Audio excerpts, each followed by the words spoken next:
Luto na po siya at ilipat na tayo ng ibang lagayan. Yan, ito na siya yung ating buttered and garlic yellowfin tuna. Yan. Siya kasunod yan ay nasa misa na po tayo kakain.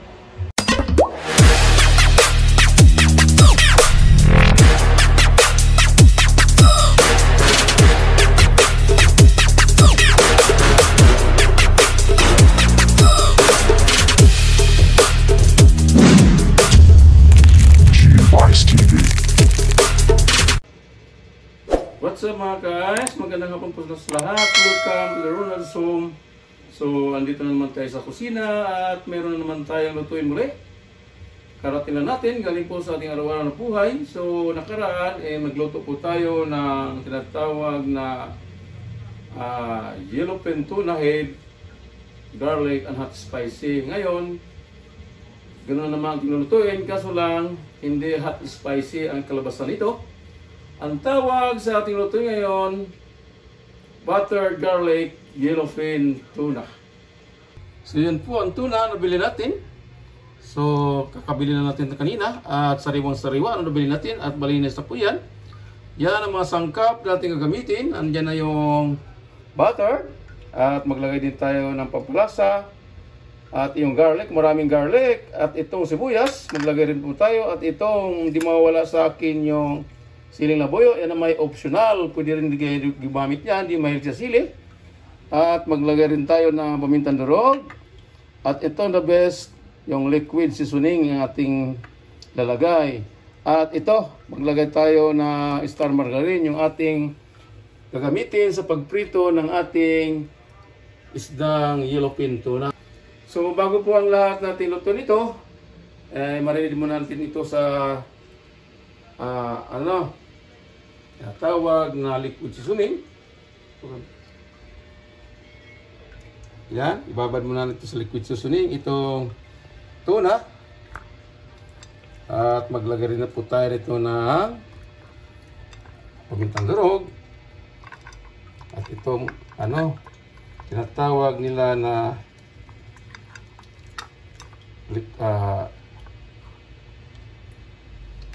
pampalasa. So maglagay rin po tayo ng pamintang durog para sumarap yung ating yellowfin tuna. Ito the best talaga. Madali lang po itong maluto at lutuin lang po natin ito sa star margarine. Ipiprito natin sa star margarine at maglagay po tayo ng kunting pampalasa.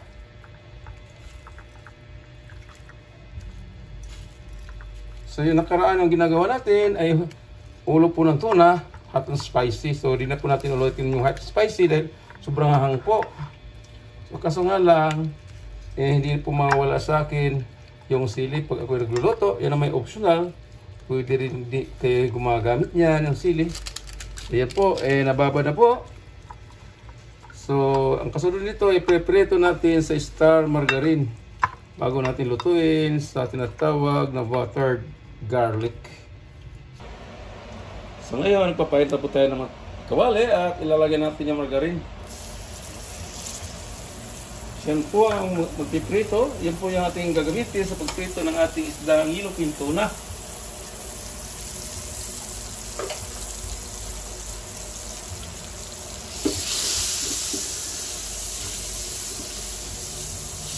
Yan.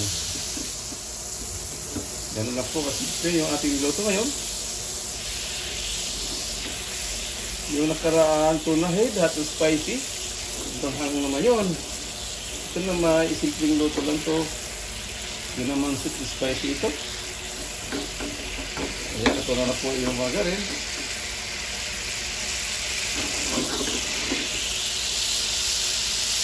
So, isunod na agad natin yung yellowfin tuna.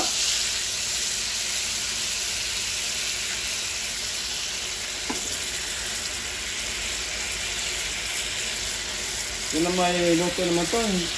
Medyo hapok lang pagluto nito dahil lutuin pa natin sa tinatawag na buttered garlic.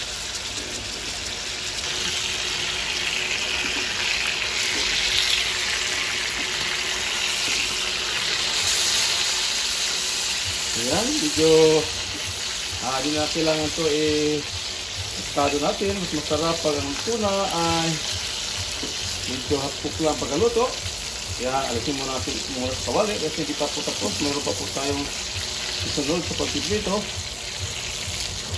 Yan, kakaiba yung mantika natin ginamit. Yan, star margarine. So talagang malasa rin yung ating niluluto.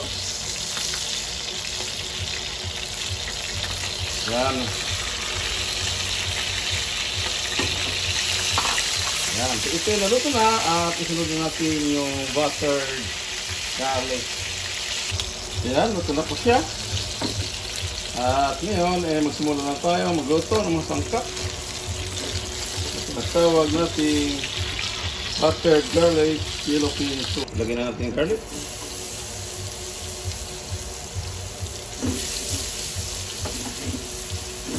So, ayan na natin siya mag-golden brown yung garlic. At isunod na agad natin yung sili. Ito namang sili, optional. Pwede rin kayo hindi kumamit niya ito. Ako mayroon dito. At maglagay rin tayo ng sibuyas. Maraming sibuyas.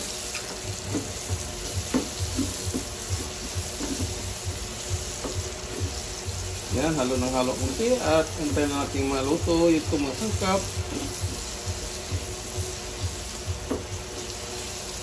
Yan. Ayan, nag-golden brown na po yung bawang. Lagay na natin yung buttered. Yan ang buttered. Ito talaga magpapasarap sa ating lutong yellowfin tuna. Antayin na natin siya malusaw. Ang garlic.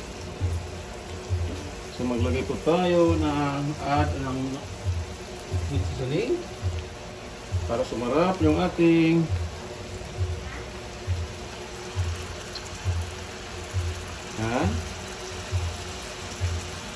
at magdagdag pa ulit tayo ng mintang powder na ating gamitin.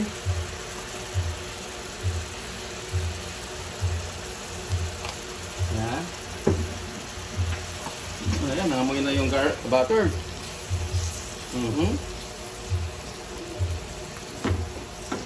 Yan, pasarap dito.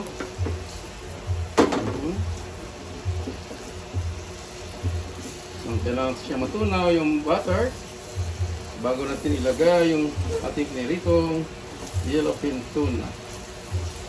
Ano na po, kasimple yung ating ginawa ngayon. So, tikman po natin kung tama ba ang ano ito.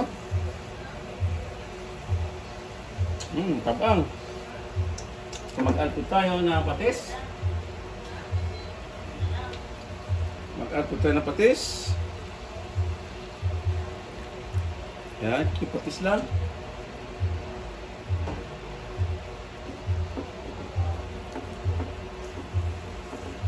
Yan. Butter, garlic, yellowfin tuna.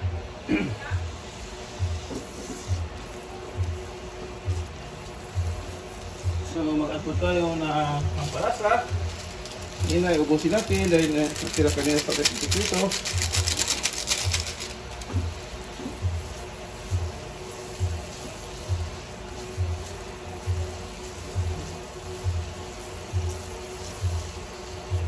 Tapos natin muli. Malasa na.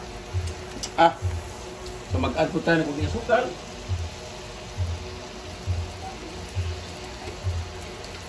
Kunting asukal lang.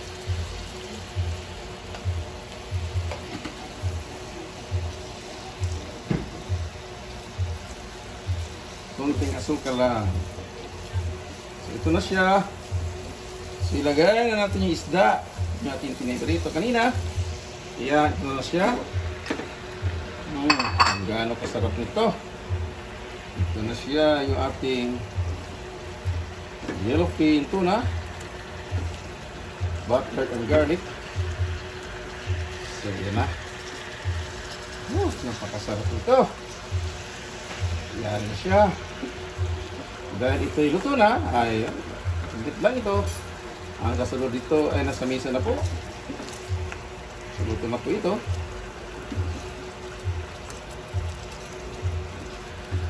Ang bango niya. Yan mga guys, luto na po yan. Luto na po siya. At ilipat na tayo ng ibang lagayan. Yan, ito na siya yung ating buttered and garlic yellowfin tuna. Yan. Siya kasunod yan ay nasa misa na po tayo kakain. So yan mga guys, luto na po yung ating tinatawag na buttered garlic yellowfin tuna. Tara, kain na po tayo. Tikman natin ito ating nilutong buttered garlic yellowfin tuna. Yan.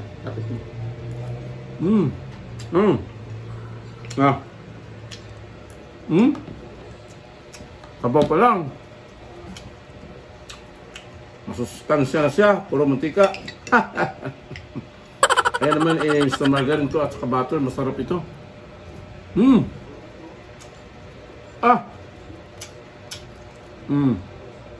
Yan, tikman natin ito. Ang hiwa.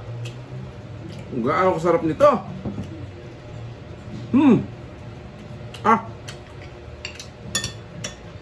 Malasang malasa.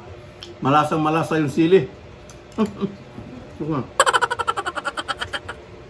Ayan. Ito na.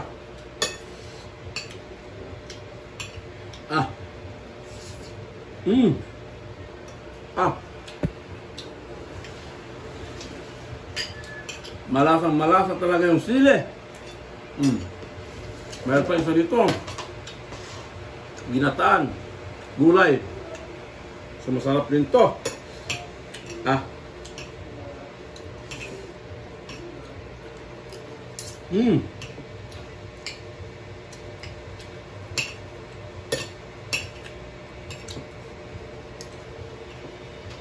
Yan mga kain. Buttered garlic yellowfin tuna ngayong araw ng linggo. So shout out po sa aking mga silent viewer na patuloy subaybay sa aking channel, sa aking sama magchuchubays, sa aking customer sa chubay, shout out po sa aking mga kaibigan sa YT, lahat na po, di ko na kayo bagitin sa isa. Sa aking grupo, Unity Love Team, shout out po sa lahat. Hanggang dito na lang, hanggang sa muli. Thanks for watching and bye-bye. Go, go, go, go, go, go, go, go, go, go, go, go, go, yeah, go, go, go. Hustle hard, hustle every single day.